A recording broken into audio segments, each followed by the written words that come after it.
Natasha Dawson, Persuasive Speech. Drinking and driving is a crime. For those of us that drink are most likely guilty of driving under the influence, whether it's 1 beer or 10 beers. Yeah, you go to the bar, you don't have a designated driver, and somehow you have to get home, and you're definitely not calling a taxi. Your car's sitting right out front. You hop in it, you pull out, you have a malfunction with your car, taillights out, headlamps out, you're not using a turn signal. Here come those red and blue lights. All of a sudden, here comes the officer up to your window. And he smells alcohol. You are now driving under the influence and you got caught. So now, you do the breathalyzer test. It makes you get out and do the sobriety test, and you fail. Well, you're going to do jail time. So in this instance, you get a misdemeanor. Not all incidents are like that. Sometimes it can be a really big accident. You might be driving under the influence, and you might hit a car. You might commit vehicular homicide. Now you're definitely going to jail to serve some time, and you now have a felony on your record.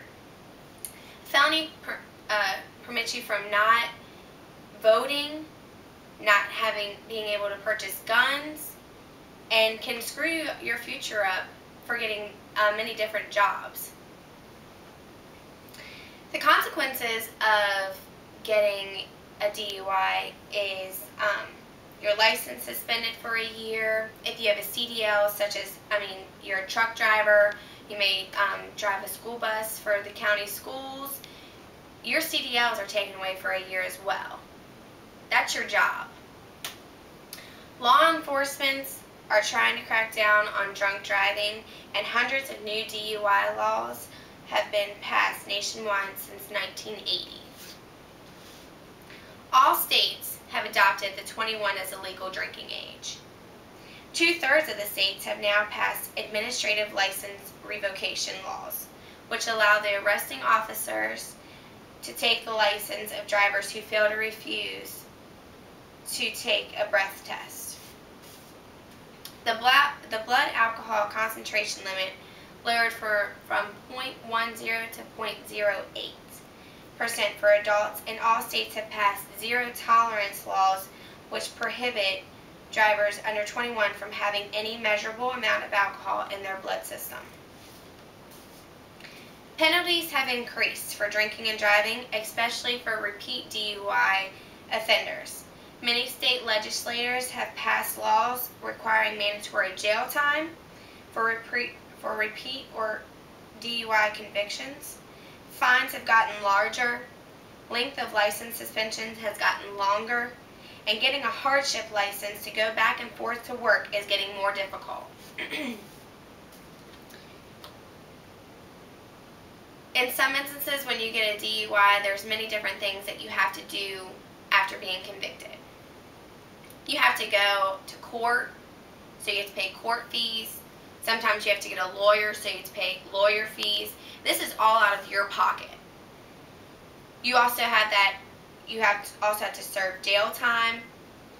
Sometimes you have to do community service.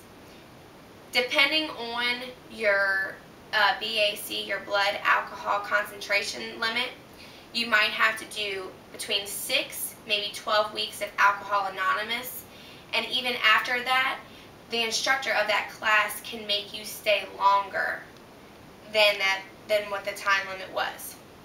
Some instances you have to get a blow and go to start your car to get from point A to point B. And in short, this can just ruin your future for many jobs. Do you want to take that risk? Ruining your future? Maybe getting out on the road thinking you're okay to drive and killing yourself, killing someone else who's on the road? Someone's mother, brother, father, uncle, mom, dad. It's not even worth it. So next time, before you think about getting behind the wheel of a car after you've been drinking, call somebody. There's taxis. you have friends, you have family, I'm sure they'll be able to come get you. I mean, sometimes even the bartenders cut you off after they notice that you've been drinking too much. Some of the owners will actually take your keys. And, you know, I mean, there's hotels all around. There's other options than getting behind the wheel of a car and practically killing yourself or killing someone else. Think about it.